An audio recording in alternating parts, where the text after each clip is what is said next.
vamos a presentar a Óscar Ferrer. Óscar, bienvenido. Muchas gracias. Óscar Ferrer, nacido en Palma en el 78, obtuvo su licenciatura británica de turismo por la Oxford Brookes University y la Escuela Superior de Turismo en 2003. Ha desarrollado su carrera profesional en los campos de formación y el turismo, habiendo sido profesor de sistemas de reservas, turismo e inglés, además de agente de viajes y broker aéreo. Has hecho de todo, Óscar? habiendo fletado jets privados, que luego hablaremos por la conferencia de fletar jets privados, hablaremos de ello. Aviones de pasaje y carga a lo largo de Europa, de África, Oriente Medio y Sudamérica. Es un apasionado de la historia, es autor de la novela, Rojo Atardecer en Kabul. Les aconsejo al que no la haya leído que la lea, es una verdadera maravilla.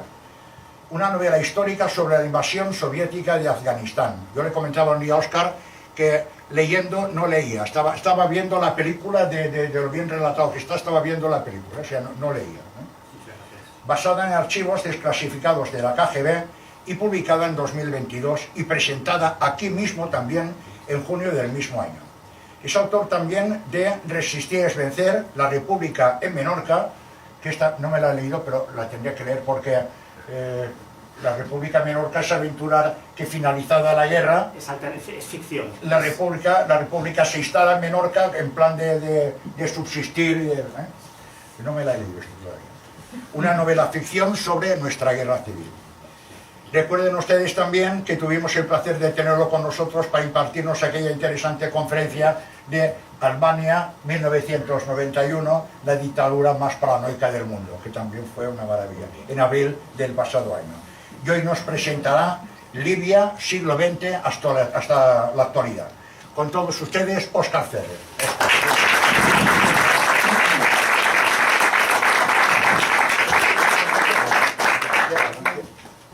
¿Se me oye? ¿Sí? Sí. Perfecto. Buenas tardes. Muchas gracias por acudir a este evento. ¿Sí? Yo lo tengo, pero ¿no? Sí, yo lo había puesto, ¿no? Pues ahora sí. Hola, ¿se me oye ahora? Sí, ahora sí, se oye mejor. Pues muchas gracias a todos por acudir a este evento, a esta presentación. De verdad que para mí es un placer llevar a cabo estas conferencias. Yo ya le he dicho al comandante Rovellada que cuente al menos con una al año por mi parte, porque es de verdad que es un placer. También quiero dar las gracias al presidente de YA, al vicepresidente Ramis, ¿verdad? Rivas, perdón. No, está con todo el marche, no da basta con todo. Muchas gracias a todos y especialmente al comandante Alberto Rovellada y a su hijo también Alberto, sin los cuales no sería posible esta presentación. ¿Okay? Muy bien, pues vamos para allá con Libia. Me han comentado varias personas, solo haces conferencias de dictadores. Digo, ya, pero es que si queréis que haga una de Suecia, pues va a ser muy aburrida, va a ser muy estable. Donde hay el drama humano y la novela y la historia es con estos personajes, ¿no? Así que espero que os guste la presentación. Esta foto, yo llevaba días buscando una buena foto para reflejar lo que quería trasladar y me pareció perfecta, porque es la figura de Gaddafi, pero está en cenizas y escombros. Por lo tanto, para mí refleja a la perfección cómo se encuentra Libia hoy en día. ¿Ok? Añadir que tuve la oportunidad de visitar Libia bajo Gaddafi en el año 2007.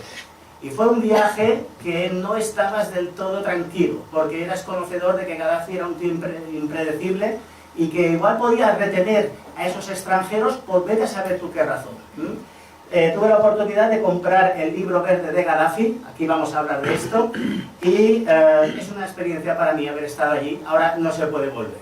Así que, pues nada, vamos a empezar.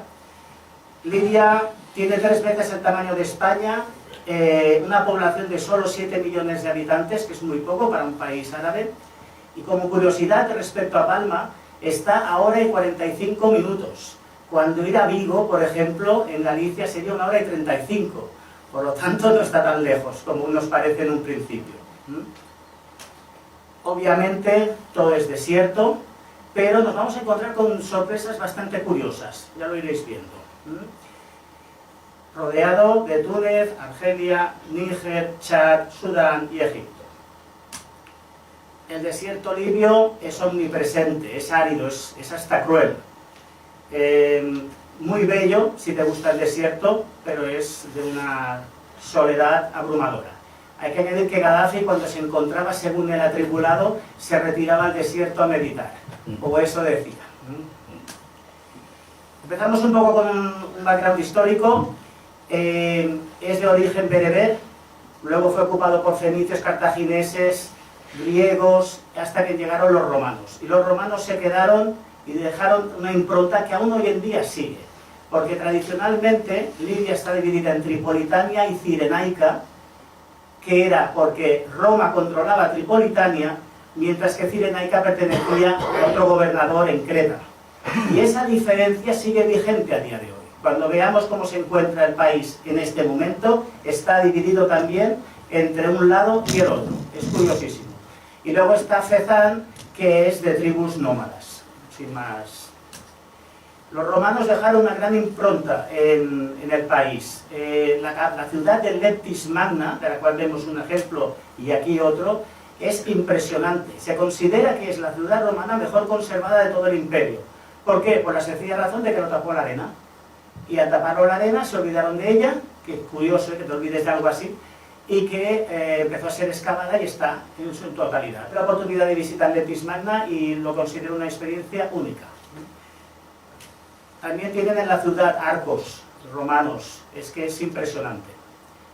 A partir de ahí, pues, damos un salto, porque no es el eje de esta conversación, de esta presentación. Como anécdota, perteneció a España, a Trípoli, de 1510 a 1551, la conquistó el imperio de los Austrias con Carlos II o V de Alemania, y se lo dejó en manos a los caballeros de la Orden de Malta. Pero la retuvieron solo 41 años hasta que entró el Imperio Otomano y ya no lo pudieron parar. Aquí tenemos el Imperio Otomano controlando desde aquella época hasta 1911, que es cuando Libia entra ya en dominio italiano. Los italianos vieron que era una provincia que tenían inmediatamente al sur de su país, débil, aprovecharon la ocasión y la ocuparon colonialmente. Y curiosamente mantuvieron las dos provincias como en otra época del Imperio Romano, como se ve ahí, Tripolitania y Cirenaica. El líder tribal que se enfrentó a ellos, como aquí nuestro Abdelkrim, era Omar Mokhtar. Omar Mokhtar hizo una eficiente guerra de guerrillas hasta que le cogieron los italianos, concretamente a Irene Graziani, y lo ejecutaron. Entonces ha quedado como símbolo de la resistencia local al invasor extranjero, muy lógico en este caso. Aquí tenemos dos de los más famosos gobernadores de la Libia italiana, Italo Balbo, que era un brazo derecho de Mussolini, que se mató en un accidente de aviación en Libia, y Rodolfo Graziani, que luego participaría en la Segunda Guerra Mundial, etc. La presencia italiana en Libia arquitectónicamente fue esplendorosa. Aquí vemos un ejemplo, la columna con la loba romana y el león de Venecia. Yo lo encuentro bastante bello. Y al fondo vemos la catedral hecha por los italianos. Del mismo estilo, la casa del gobernador, hecha por los italianos también, con una belleza curiosa. Yo recuerdo haber paseado por las calles de Trípoli y era de una belleza que no te esperas para una ciudad árabe. Se notaba el gusto romano, se notaba, como veis ahí, las fuentes, que los italianos son tan buenos en fuentes, en las casas, paseas por las calles y realmente era una belleza muy curiosa. No te lo imaginas, no es un país árabe en este aspecto, estéticamente no lo es. Entramos en la Segunda Guerra Mundial, no me quiero extender mucho porque es que solo esto daría para una conferencia completa. La situación es que Libia estaba ocupada por Mussolini y cuando los alemanes ocuparon Francia dejaron abierto todo el tema de Vichy. Por lo tanto, Vichy controlaba toda la África francesa, Argelia, África Occidental, etc. Entonces Mussolini se dio cuenta de que las espaldas las tenía cubiertas porque Vichy no le iba a atacar. Y los ingleses se encontraban muy ocupados defendiéndose de los alemanes con los bombardeos de Londres. Entonces es el momento que Mussolini vio debilidad en los ingleses y se le ocurrió por lo que hoy en día es Etiopía y Somalia y Libia, hacer un sándwich y ocupar Sudán y Egipto. su idea era sacar a los ingleses de ahí y recuperar el esplendor del Imperio Romano. El problema es que, pese a que entró con los fiat ansaldo que vemos aquí, que son propios de nuestra guerra civil, rápidamente, con un intento de hacer un dominio rápido, el dominio inglés fue abrumador. Y en pocas semanas los ingleses hicieron 130.000 prisioneros italianos. Un completo desastre de Italia. Es tal la derrota que Mussolini tiene que pedir ayuda a Hitler. Y es cuando los alemanes, para no tener problemas con su aliado del sur, crean la Deutsche Afrika Korps, que envían para allá, aquí vemos a Rommel, porque Montgomery, es una foto que encontré de los dos y dije, mira, sí puedo hacer los dos en la misma foto. Montgomery entrará más tarde. Aquí ahora, en este momento, es Rommel, al que le encargan únicamente contener las líneas, y no solo las contiene, sino que echa para atrás a los ingleses miles de kilómetros. Es espectacular. La guerra del norte de África se resume en que cuando una parte tiene material y suministros, ocupa todo lo que desea, en el caso de los alemanes, hacia Egipto, hasta que agotan literalmente provisiones, se tienen que parar, y es el enemigo el momento que aprovecha cuando ha obtenido provisiones para ir hacia el otro lado. Se pasan 3 años, en resumidas cuentas, haciendo estos movimientos, sin más. Con la única excepción de Tobruk está aquí. A ver, no sé. Bueno, da igual. No me lo he puesto en marcha, un segundito. Ahora, pues Tobruk es una ciudad que sostiene el ataque alemán, tiene una guarnición inglesa que aguanta la embestida, a Rommel le crea problemas porque tiene que pasar por el sur para evitar problemas con Tobruk y continuar hacia el Alamein. Pero finalmente, ya acabando este conflicto, en el norte de África lo que sucede es que los ingleses con Montgomery se aprovisionan bien y hacen una estampida, y por el otro lado los aliados desembarcan en Marruecos y en Argelia, lo que es la operación Torch. Entonces, entre los dos hacen lo que se llama un sándwich y se pillan a 370.000 prisioneros de guerra alemanes e italianos. Por lo tanto, el eje pierde 500.000 de soldados en el norte de África. Rommel sale antes de que caiga, pero este es el resumidas cuentas de la Segunda Guerra Mundial en el norte de África, en lo que concierne a Libia. Los movimientos fueron espectaculares, con tanques. Aquí vemos una patrulla de profundidad de los ingleses que se adentraban en medio del desierto para buscar tropas enemigas. Fijaros la cantidad de depósitos que llevan, es espectacular. Aún hoy en día se encuentran cosas, basta con que una duna levante un poco de arena y aún salen depósitos de carburante de los nazis y un montón de material militar. Como anécdota y para que veáis lo árido que es el desierto libio, este punto rojo es donde se perdió un avión americano por problemas de navegación. Y obviamente, lamentablemente, no sobrevivió nadie de la tripulación, pero es que no lo encontraron hasta 1958. No sabían dónde estaba hasta que un grupo de exploradores que buscaba petróleo se lo encontró. Y lo que he leído es que estaba en muy buenas condiciones. O sea, el desierto es tan árido, tan seco, que conserva todo y no lo pudre. Por lo tanto, es un ejemplo de lo árido. Pero claro, imagínate aterrizar ahí en medio. Estás en medio de la nada, no hay nada que hacer. Pero bueno, es un ejemplo de la aridez y soledad que hay en el desierto libio. Pasamos ya de la Segunda Guerra Mundial, llegamos a la época con que los franceses y los ingleses en el año 51 conceden la autonomía a Libia y llega el rey Idris. El rey Idris es un mandatario que hace un control estándar, centralizando el poder, manteniendo a las tribus más o menos en orden, no hay problema. Lo que le pasa a Idris es que le vino el petróleo. Lo encontraron en los años 50 y eso cambiará para siempre el futuro de Libia, como aún hoy en día lo está cambiando.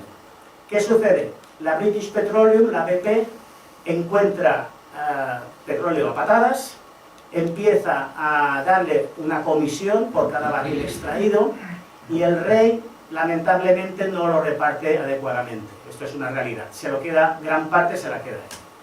Aquí vemos un mapa de cómo es la explotación de petróleo en Libia, donde están los principales campos. Hasta en el mar también sacan petróleo, es impresionante. Y aquí vemos cómo es la distribución de petróleo del mundo, o al menos en el año 17. Los número 1 son Venezuela y Arabia Saudí. Los número 2 son Canadá, nunca hubiera dicho que Canadá era 2 en el petróleo, junto a Irak e Irán. Y ya en tercer número ya está Rusia, Emiratos y Libia. Y Libia tiene entre 50.000 y 100.000 millones de barriles de reservas de petróleo, al menos hace unos años. Entonces, ¿qué pasa? Ahora llega este que ya conocéis, el señor Gaddafi. Entonces, claro, si tú eres el rey y estás obteniendo miles de millones de dólares por parte de la BP y los repartes con cuentagotas, eso no es sostenible. Y acabó lo que tenía que pasar, que un grupo de oficiales libios lo tumbó. Lo tumbó de una manera correcta, en el sentido de el golpe de Estado estándar pacífico. Ocupas prensa, radio y televisión, parlamento, palacio presidencial, sin tiros, sin violencia, y el rey se exilia. Por lo tanto, si todos los golpes de Estado fueran así, no sería tan problemático. Vamos con un poco el personaje Gaddafi, que no tiene desperdicio. Nace entre el año 39 y 42 porque no está registrada su fecha de nacimiento, porque él era un pobre pastor de camellos. En su familia eran 5, él es el menor con 4 hermanas por encima. O sea que, aún así, eso ya supuso que él fue el único que recibió formación y se educó en una madrasa islámica de Libia.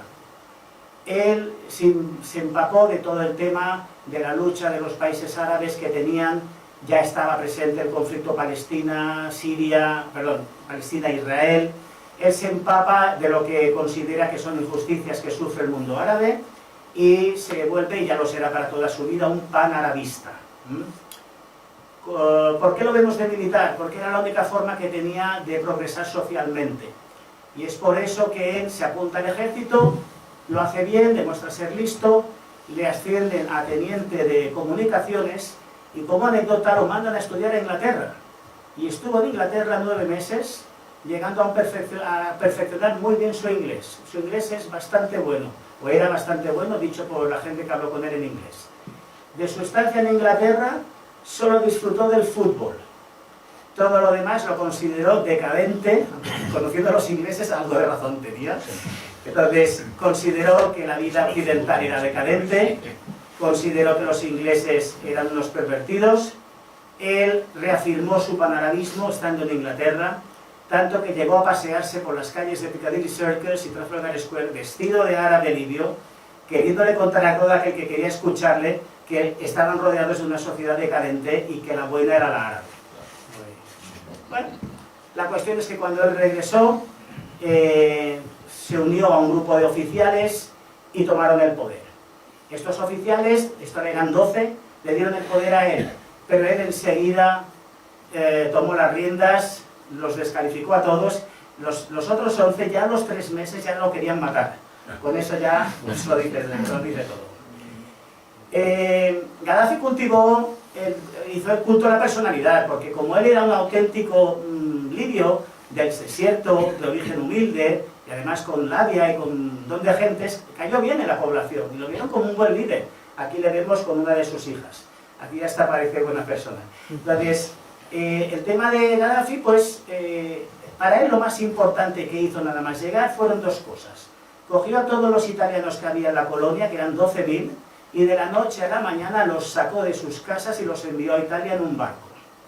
Y les expropió todo, de la noche a la mañana. Es muy radical. Y a la BP, a la British Petroleum, también la sacó del país. Y se quedó todo el petróleo.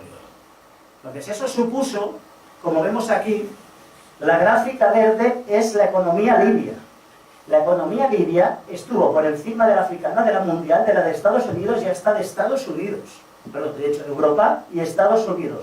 Desde el año 67 al 83 era una economía bollante. Es impresionante. Hay que recordar que Gaddafi entra en el poder en el 69. Por lo tanto, de aquí, esta curva ya es de él y sigue subiendo. Eso posicionó a Libia como lo que hoy en día entendemos como un Dubái, o sea, un lugar muy poderoso, con mucho desarrollo. Como anécdota, una de las pocas cosas decentes que hizo fue extraer agua del desierto de Libia. Y es que resulta que el mayor acuífero de agua dulce del mundo está en el desierto libio. Es agua del Cretáceo superior, no me preguntéis periodos de estos, del Pleistoceno, pero es impresionante. O sea, es una reserva de agua natural, dulce, debajo del desierto, que tiene un tamaño de 135.000 kilómetros cúbicos. Yo he estado investigando qué quiere decir 135.000 kilómetros cúbicos, y es como media península, un tanque de agua de media península, pero de 1 kilómetro de altura. O sea, ahí cabe toda el agua que consume la humanidad en años. Es impresionante. Entonces él lo que hizo fue canalizarla, como vemos aquí, mirad el tamaño de una persona. Él lo que hizo fue todo un proyecto de irrigación dirigido por un español, es curiosísimo, que sacaron el agua de esos acuíferos y los envió. Aquí vemos unos sedimentos para todos estos procesos irrigatorios, no tengo ni idea, pero llegó el agua dulce a las capitales libias, a las ciudades libias de la costa. Es francamente impresionante. Vamos con el tema político, social, cultural, que eso ya es más divertido. Él fundó lo que se llama la República Árabe Libia Popular, que en árabe se llama Al-Arabiyya, Al-Jamairiyya, Al-Libiyya. Hizo este libro, yo tuve la oportunidad de comprar este libro, el libro verde, cuando estaba visitando Leptis Magna. Había una tienda de souvenirs con las típicas, con perdón, chorradas que no me interesan, y dije, esto sí que me interesa. Y había, no solo en inglés, es que estaba en un perfecto castellano, así que lo compré. Este libro lo que trata es la visión mesiánica de Gaddafi.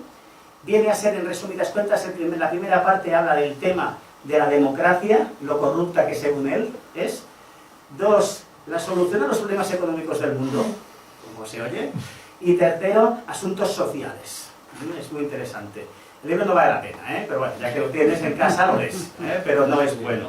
Hay que decir que Gaddafi dio unos palos de ciego políticamente. Abrazó el islamismo.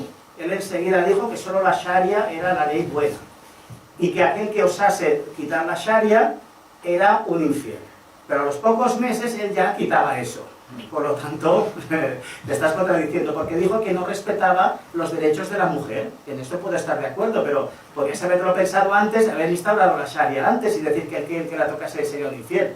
Después abrazó el capitalismo más salvaje. Pero cuando los soviéticos le ofrecieron material, se abrazó al socialismo, al comunismo. Pero luego dijo que el comunismo era ateo y por lo tanto tampoco le valía.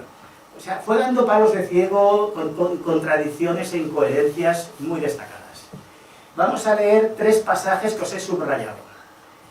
El primero es del tema democrático. Él dice, el pueblo es la presa por la que se combate, y es entonces explotado y sometido por los sistemas políticos que combaten entre sí para alcanzar el poder, para arrancar votos al pueblo, mientras que éste se alinea en filas silenciosas que se mueven como un rosario a fin de depositar las papeletas en las urnas, de igual modo que echaría otros papeles en los cubos de la basura. O sea que, una frase que me ha parecido lapidaria. Como pone ahí en verde, la representación es una impostura. Así que según él, eso de ir a votar no vale para nada, y lo que propone son comités que representan a todos los miembros de la sociedad, trabajadores, artistas, lo que sea, y eso es local, y hay uno superior regional y uno superior nacional, pero él está encima de eso. Así que... ya. Vamos con el tema... Bueno, el tema económico no lo he tratado antes. Nada, dice que las empresas funcionarán mejor en vez de tener empleados, tener socios. Esto es todo lo que dice. Esto es solucionar los problemas económicos del mundo. Y vamos con el tema social, que no tiene desperdicio. Él dice, el macho ha venido desempeñando el papel del duro, de fuerte y rudo, sin coacción de ninguna especie.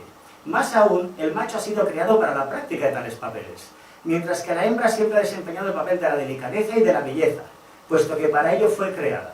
Tal es la regla natural y tal el juicio justo. Todo aquello que se interponga a esta es contrario a las normas de libertad y constituye una coacción. Así que ahí tenéis. Para mí el más gracioso de los capítulos del libro es los negros. Los negros dominarán el mundo. ¿Sí? Y viene a decir, la raza negra se halla ahora en una situación extremadamente subdesarrollada. Sin embargo, este subdesarrollo actúa en favor de la supremacía numérica de esta raza, ya que los niveles ínfimos en que viven los negros les salvaguarda de conocer los medios de limitación de la natalidad y la regulación de esta. Sus atrasadas costumbres son la razón de la inexistencia de una limitación para los casamientos, lo que contribuye a su multiplicación también limitada. En un momento en que las demás razas disminuyen debido a la limitación de la natalidad y del matrimonio, así como la constante ocupación en el trabajo continuo, contrariamente a los negros que solo ejercen la apatía en medio de un clima cálido permanente. Así que conste que esto dice Gaddafi, me gustaría dejar claro este aspecto. Así que según él, los negros se multiplicarán más que los demás y acabarán dominando el mundo, ya lo sabéis, ¿eh? Estáis avisados. Vamos con el tema cómo evolucionó. Se reunió con Nasser, a él admiraba a Nasser porque había tomado el poder en Egipto y había instaurado una política panarabista. Él era un gran admirador de Nasser. Y también lo hizo con muchos líderes africanos, aquí le vemos con Nubeiri, me parece que Idi Amin, no estoy seguro, con Nasser también. Él intentó crear una república panarabista, que todos los países árabes se dejasen de diferencias y fuese una única república árabe. No funcionó porque los otros consideraron que él era muy beligerante y que financiaba el terrorismo. Como le iban apartando, él se abrazó a sectores más radicales que había en el mundo, como era el comunismo. Aquí le vemos con Ceausescu, no hace falta recordar que los dos acabaron mal. Aquí le vemos con Brezhnev, y Brezhnev le dijo, ¿quieres comprarnos cosas? Barra libre. Y aquí comenzamos con las compras de Gaddafi, que fueron históricas. Compró 2000 tanques, que se dice rápido. Compró 6 submarinos de estos que patrullaban por el Mediterráneo. Compró 100 helicópteros de estos de combate MiG-24. Compró 400 cazas, MiG-23, etc. Aquí veis un ejemplo de lo que llegó a manejar Gaddafi, que este es el Tupolev 22. El avión de abajo es el típico caza de la US Navy con 1000 kilómetros de autonomía, y él compró un bombardero supersónico con 5000 kilómetros de autonomía. Este bicho era capaz de ir a bombardear a Tanzania y volver a Trípoli. Luego veréis en el mapa lo lejos que está, es impresionante. Y un montón de material militar impresionante. Por ejemplo, el avión más grande del mundo, el Antonov 124, solo lo tenía la Unión Soviética y él, porque poderoso caballero es don dinero. Este avión sirve para trasladar tropas a cualquier parte del mundo, es impresionante. Aún hoy en día sigue siendo el más grande del mundo. Y entonces lo tiene él, lo tenía él. Para que veáis, varias unidades, no solo uno. Pero no solo los rusos le vendían material, aquí este es un Mirage francés. Quiero decir, que como lo que he dicho, poderoso caballeros don dinero, todo el mundo le quería vender material militar. Hasta los franceses, que luego se tendrían que enfrentar a él. O sea, los franceses iban con Mirage a atacar a Gaddafi, que tenía Mirage, que le habían vendido previamente. Si alguien lo entiende. Este mapa lo he hecho yo con una web muy chula, que es mapchat.net, donde tú decides cómo colorear el mapa. Entonces, Gaddafi, obviamente, color verde, aquí lo vemos. En rojo están los países con los que se enfrentó militarmente. Estados Unidos, que luego lo veremos, Francia, que apoyó la guerra de Chad, también entró en combate con Egipto, entró en Etiopía y en Somalia, y en la guerra de Tanzania que os comentaba. Entonces, ese avión grande, el Tupolev 22, era capaz de despegar desde Trípoli, volar hasta aquí, bombardear Dar es Salaam y regresar. O sea, es una capacidad tecnológica apabullante. Y estos pilotos del Tupolev 22 eran pilotos de la RDA, de la Alemania del Este. O sea, es impresionante. Es un piloto de la Alemania del Este volando para Gaddafi y bombardeando Tanzania. Sí, me dejaba lo amarillo.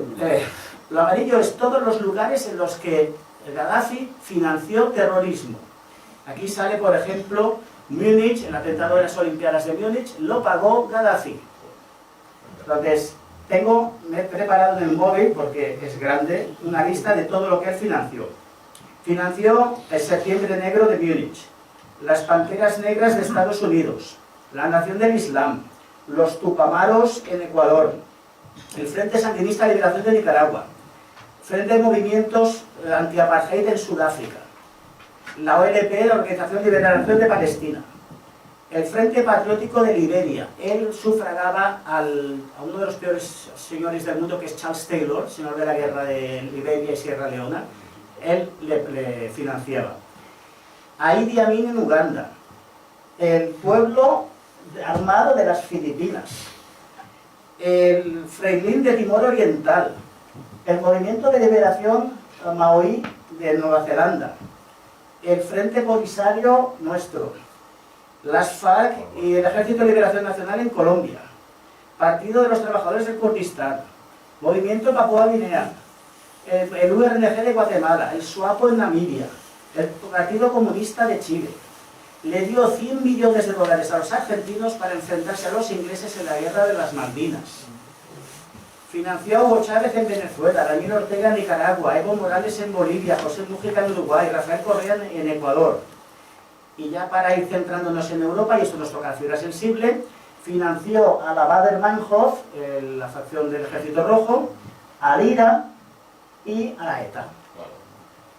Esto, cuando lo averigüé, me tocó la fibra sensible. Lo digo porque luego vais a ver fotos con dirigentes españoles y dices, tío, te ha financiado la ETA y luego le das un abrazo. No me cuadra, no me cuadra. También tenía una forma suave de propagar sus ideas, que era, se iba a un país africano y te decía, si tú dices que oficialmente el país es árabe, o sea, islámico, te doy 1.000 millones de dólares. Y con eso consiguió que varios países, como la República Centroafricana, Zaire, Uganda, dijesen que son islámicos, porque recibían 1.000 millones de dólares de Gaddafi. Claro, lo que digo, poderoso caballero son dinero. Aquí tenemos, y me he dejado a Carlos el Chacal. Carlos el Chacal también estaba con Gaddafi. Aquí tenemos lo de las Olimpiadas de Múnich, execrable. Aquí tenemos el atentado de Lockerbie. Se hizo explotar un jumbo que se estampó en una población escocesa y mató a 270 personas en el año 88. Hizo explotar un avión francés de la UTA con 170 pasajeros, todos muertos. El mayor conflicto en el que se metió Gaddafi salió muy escaldado, fue invadir el Chad. Para él el Chad solo era el inicio, él quería invadir todo el Sahel. Yo creo que quería invadir toda África, pero su objetivo era ocupar todo el Sahel. Y quería empezar por el que tenía debajo, como es lógico, que era el Chad. Él aprovechó una franja que según él era suya, que era la franja de Ozu, un páramo desértico, y con eso envió 60.000 tropas, 200 tanques, todo tipo de material militar, para ir ocupando linealmente hacia abajo. Y saltó lo que se llamó la Guerra de los Toyota. Ha quedado registrada como la Guerra de los Toyota, donde Francia y Estados Unidos, para parar a Gaddafi, enviaron a los guerreros chadianos Toyotas, con los que los soldados, los guerreros chadianos se movían con la colaboración de boinas verdes americanos y hacían movimientos de guerrillas envolventes muy rápidos. Pensad en el concepto de Gaddafi de guerra lenta con ejército tradicional. Se iban a dormir y durmiendo les atacaban estos, les destrozaban el campamento y se largaban. Entonces, el acoso sistemático durante varios años que hicieron estos guerrilleros contra las tropas regulares libias propició que en este lugar, que es Wadi Dum, se produjera mayor descalabro militar de Gaddafi. Las tropas entraron en pánico y huyeron, dejando 7.000 muertos y, lo más curioso económicamente, 1.500 millones de dólares de la época de material militar abandonados. Aquí vemos las únicas fotos que hay de este señor que estaba con los guerreros, Dominique Fayet. Guardo esto de Getty Images porque estas imágenes son caras si las quieres comprar. Vienen 400 euros por cada fotografía. O sea que aquí veis cómo habían dejado el material militar abandonado y llegaban los guerrilleros del Chad y se lo encontraban todo en perfecto estado. Estación de radar, camiones Katyusha, tanques. Fijaros esto de aquí, no sé si lo habéis visto. Es impresionante, porque yo os decía, el tanque está desenfocado. Ya, pero es que el enfoque está en el pobre hombre, que le habrían enviado a luchar por una guerra que no valía nada. en un páramo desértico, y mira cómo había acabado el pobre hombre, ya momificado. Entonces, veis aquí están los del chat investigando todo lo que se han encontrado. Es que fue espectacular. Se encontraron aviones enteros, se encontraron helicópteros enteros. O sea, fue una huida sin precedentes que ha quedado para la historia como el mayor abandono de material militar. Es impresionante. Es un ejército que te dejaron ahí en perfecto estado. Así que fue tal la pérdida por parte de Gaddafi que ya se calmó y ya no volvió a hacer incursiones en el extranjero. Algo es algo. Con Reagan se las tenía juradas, intentó que Carlos Chacal asesinase a Reagan, no lo consiguió. Puso bombas, hizo atentados en discotecas en Berlín y en varios lugares, y lo que hizo Reagan fue atacarle en el año 86 con portaaviones puestos delante de la costa libia, y a él le costaron la muerte de una hija y de varios hombres, así que al final se calmó un poco y fue paralizando su ritmo de inversiones en burradas en el extranjero, y se autoproclamó como el líder de la Libia y de la África independiente y libre. Desde entonces siempre llevaba el logotipo africano. Aquí le vemos con Nelson Mandela, que luego Nelson Mandela reconoció que se arrepentía de haber hecho cosas con Gaddafi, y se quedó así calmado hasta que en el año 2003 recordamos que hubo la guerra de Irak. La guerra de Irak, me parece graciosa, esto es una viñeta que dice George Bush: tenemos 710 razones para entrar en el Oriente Medio, y le dice su asesor: perdón, presidente, es el petróleo. Esa es la única razón por la que queremos entrar en el Oriente Medio.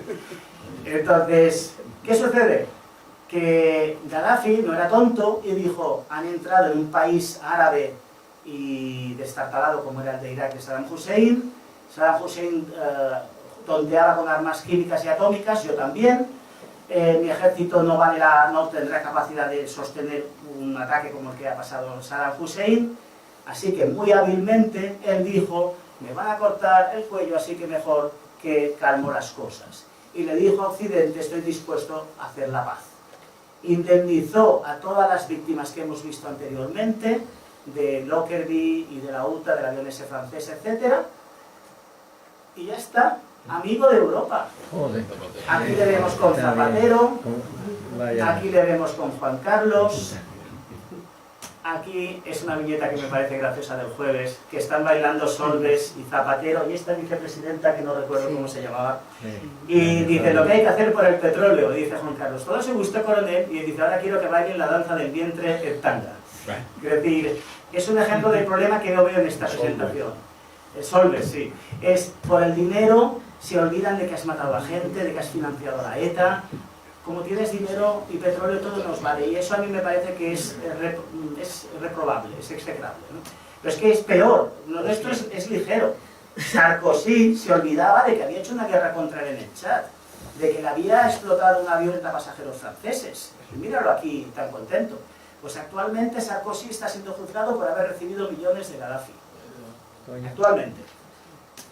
Aquí vimos a Tony Blair, que también habría que decirte: oye, recuerda con esta sonrisa que tienes que ha matado 270 de tus ciudadanos en Escocia.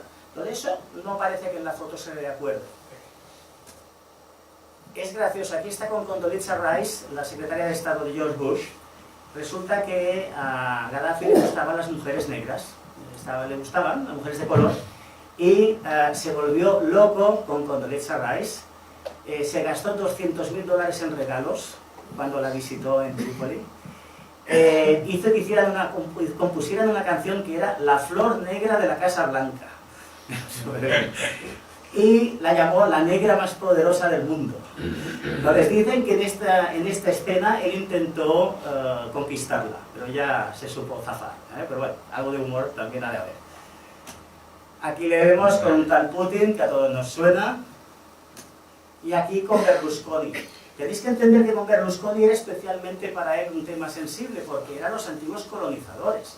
Aquí lleva la imagen en la que ejecutan a Omar Mokhtar, que es el líder que os he enseñado antes. Así que lo lleva bien claro en este uniforme de opereta de Gaddafi, diciéndole: mira lo que llevo en la solapa. y le hizo pagar a Berlusconi millones en indemnizaciones a víctimas del colonialismo italiano a cambio de te concedo petróleo, etc. Esta señora que vemos aquí es su guardia personal, como os decía, le gustan las mujeres negras. El ritmo de vida que llevaba Gaddafi era espectacular. Por ejemplo, este es un avión que él tenía para el particular suyo, un Airbus 340, que es un avión con el que aún hoy en día puedes ir a Chile o a Nueva York. Era solo para él.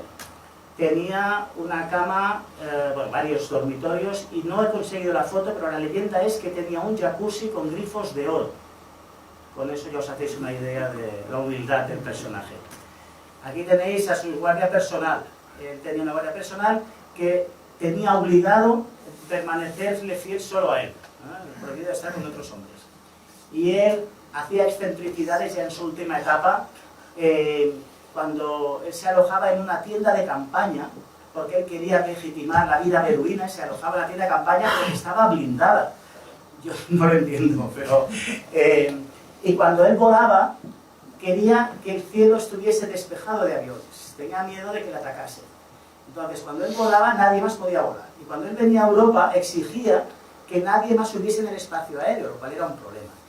Es una idea mía que, como él había matado mucha gente en aviones, cree el ladrón que todos son de su condición y que también le iban a matar a él en un avión. Pero esta es una opinión mía, no la puedo confirmar.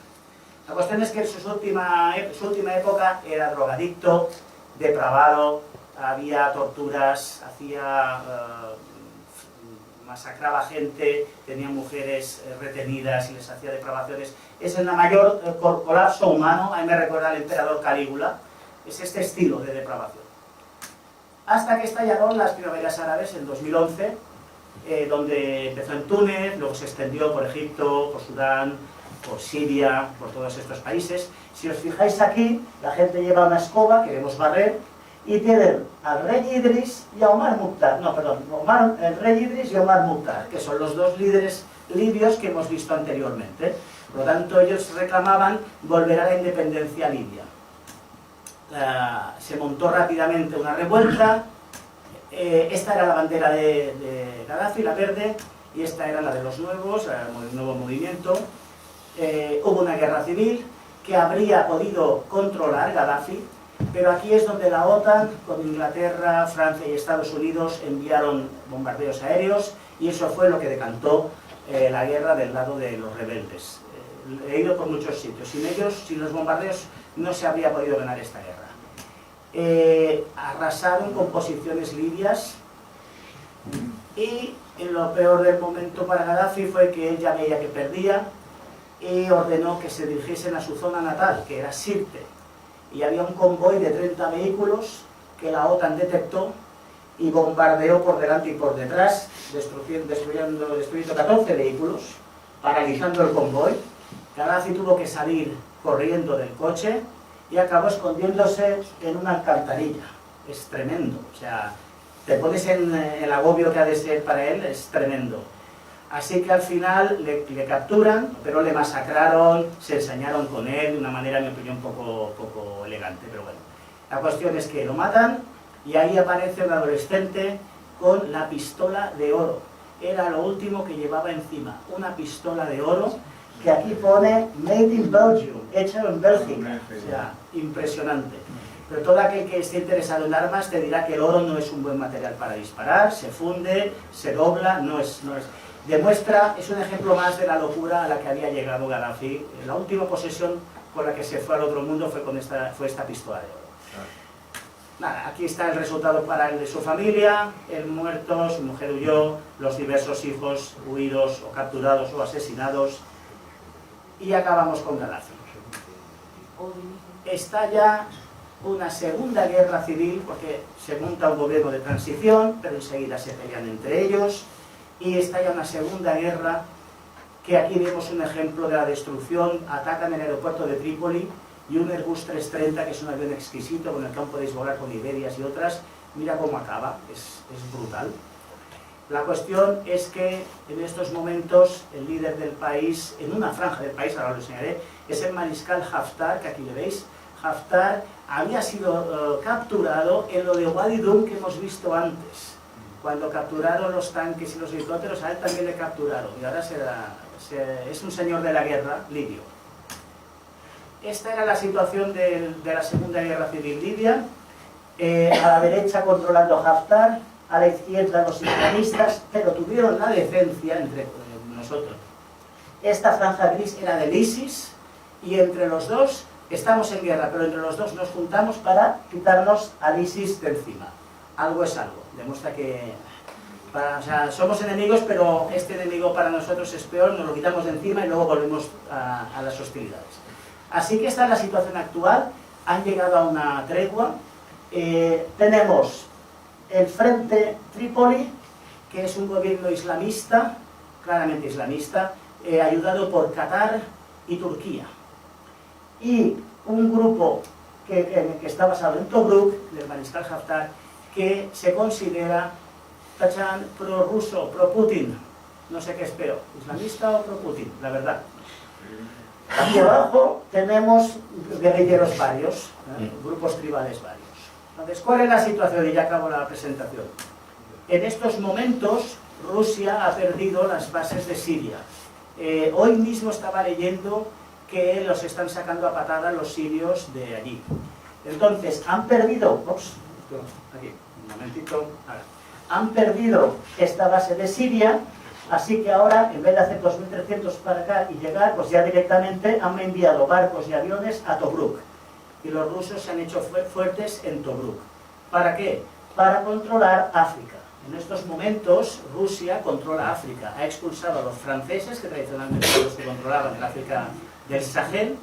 ¿Qué busca con ello Putin? Busca tener materias primas, petróleo, etc. y desestabilizarnos a nosotros. Como prueba es las rutas de la migración que él está favoreciendo. Y, ¿dónde va a parar esta? Vaya por Dios, va a parar aquí. Y él lo sabe, y él lo favorece para desestabilizarnos a nosotros. Está movilizando esto, porque quiere, ya que le damos problemas en Ucrania, él nos da problemas en otros lados. Esta es la presentación, así que no quiero acabar mi presentación de una manera tan amarga, así que os he puesto un poco de alegría y de caras que miran al optimismo, pero es porque quiero acabar las presentaciones con algo de optimismo, pero el escenario no es muy pintoresco. Así que nada, por mi parte, mi opinión de esta presentación es que, poderosos caballeros don dinero, parece mentira que solo porque tengas petróleo te perdonemos todos los desastres que has hecho anteriormente, y esto debería hacer que tuviéramos algo de autocrítica de cómo gestionamos nuestras cosas, obviamente no nosotros, nuestros dirigentes. Y estoy abierto a cualquier comentario y duda que tengáis. ¿Okay? Muchísimas gracias, de verdad que un placer.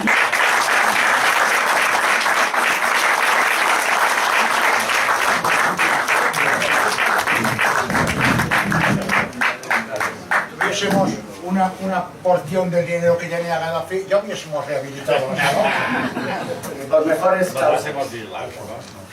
¿Alguna pregunta al respecto? El gobierno actual en este momento no es una totalmente anarquía, porque sí, tienes un gobierno, el de Trípoli, pro-islámico, y tienes otro gobierno, el de aquí, pro-ruso, señores de la guerra, cada cual mantiene su espacio, y si te fijas, volviendo al origen de la presentación, se mantiene la división tripolitania-cirenaica. Es que es muy curioso. De la época romana se mantiene así. Por lo que he leído, la parte occidental es más avanzada, la parte oriental está más descuidada, se llevan mal, como en Madrid-Barça, ¿no? Pues, se llevan mal y eso hace que haya diferencias. El país, Libia, nos lo han vendido como una unidad, pero la realidad es que son dos. Miguel. Sí, muchas gracias por la presentación, que ha sido muy buena, como siempre. Pero claro, la conclusión a la que yo digo es que hoy en día, si te vuelve a otra fotografía anterior, lo del Sahel Sí. está teniendo una importancia brutal. Y hasta qué punto, ¿verdad?, el mantenimiento antes de la caída del muro de regímenes como el de Libia, como el comunista de Argelia, incluso Marruecos en época del padre del actual rey, haciendo un poco de agente mamporero de Estados Unidos ahí, no respondía también a esta intención de controlar no solo el Mediterráneo, sino también esta zona del Hasel, que es muy artificial. Claro, que también. No estamos de acuerdo, es decir, África sigue siendo el campo de pelea, de prácticas, donde cada uno quiere tener su influencia. Ya pasó la Segunda Guerra Mundial, fíjate, Hitler no quiso tener influencia ahí, los ingleses pelearon mucho por mantenerla, todos queremos mantener presencia allí. África ha sido la dueña del Sahel durante décadas, pero finalmente Putin los ha expulsado y ahora está ahí. Por ejemplo, el único país que queda es el Chad, pero me consta que están entrando mercenarios rusos para quedarse con el Chad. Entonces, quedarse toda esta franja de aquí es muy importante, te produce materias primas, te produce y desestabilizas por la retaguardia occidental. Y tierra también. Tierra la que quieras. O sea que minerales para el tema de nuestros ordenadores y nuestros teléfonos salen de allí. Por ejemplo, Níger produce uranio. Las plantas nucleares francesas utilizaban el uranio nigeriano, ahora no lo tienen. Es decir, siempre tocas las narices. En todo caso, si vemos el mapa, desde el punto de vista norteamericano, y con la situación americana, el único país de que se puede fiar es Marruecos. Marruecos a un lado y Arabia Saudí al otro. Sí, no rompe. Lo cual a España tampoco le beneficia mucho. No hemos dicho nada. Pues nada, es que esto ya es una opinión personal, Si pero decimos las gilipollas, pues ya te cuento. aquí se ha criticado mucho al gobierno por ceder ante Marruecos, pero mi opinión no es el gobierno, es que han llamado a los americanos y le da igual si es PP, PSOE o lo que sea, le ha dicho, tú déjale a Marruecos que haga lo que quiera. Y es una opinión, ¿eh? Y okay, lo que diga el jefe americano, o sea, es como lo veo yo. O sea, Marruecos tiene al socio americano. Pues esta llamada fue en época del anterior presidente de Estados Unidos, no del actual. Es irrelevante. Ya. El diplomático americano llama y dice, a Marruecos déjale hacer lo que quiera. Ya tienes tema para otra conferencia, Oscar. Sí, pero esa toca la fibra sensible, creo. ¿Una pregunta más? ¿Sí? Yo tenía una pregunta, Oscar. Con el tema que nos toca más de cerca a los españoles y la financiación de la ETA, ¿está constatada una financiación así en general o hay algún tipo de vínculo de alguna financiación puntual, por decir, esta persona en concreto? He buscado información y he encontrado cosas muy ambiguas. Solo es que se dedicó a financiar a la IRA, a la ETA, tal. No he encontrado detalles. Porque lo he investigado, no he encontrado nada concreto. Aún así molesta, ¿no? Toca la nariz. Claro que sí. Todo el mapa aquel que nos has mostrado de todos Las rutas. todo lo que financió el terrorismo por el mundo, sí. Que por ejemplo había Filipinas o Timor, ¿qué interés tenía? Desestabilizar, tocar las narices. El mundo entero. Sí. Tu dinero es enorme, por lo tanto, tú te dedicas a tocar narices. Esto es lo que he conseguido confirmar, seguramente hubo más, ¿vale? Pero que... Y por ejemplo, luego me di cuenta que me había dejado el partido del Kurdistán. Bueno, no, Kurdistán estaría por aquí, por aquí. Es decir, no es fácil meter a todo el mundo en el mapa porque el Kurdistán no tiene un país propio. Es decir, la cuestión es molestar, desestabilizar y tocar las narices. Pero claro, que controla Filipinas, controla buena parte del puente entre Asia y el Pacífico, y por eso los americanos, cuando hicieron la guerra contra España, se quedaron Filipinas. Enseguida. Y por aquí, y por allá, y por todo, hasta Nueva Zelanda. Yo cuando vi lo de Nueva Zelanda ya tenía ganas de liar. Es crear desestabilización allá donde vas. Una última pregunta, ¿queda alguna? Bueno, pues entonces, Alberto. Pues Oscar, como siempre, brillante. Gracias. Está explicado. Muchas gracias.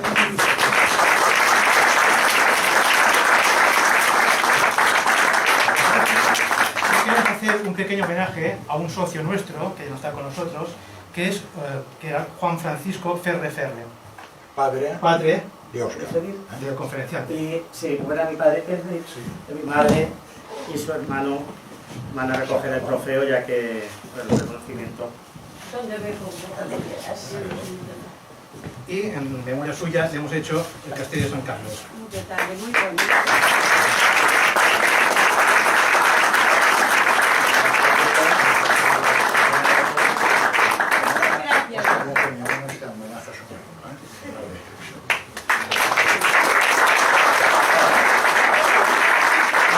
Mi madre adoraba venir a estas presentaciones, así que es para mí un honor que el trofeo sea para él. Muy bien, muchísimas gracias.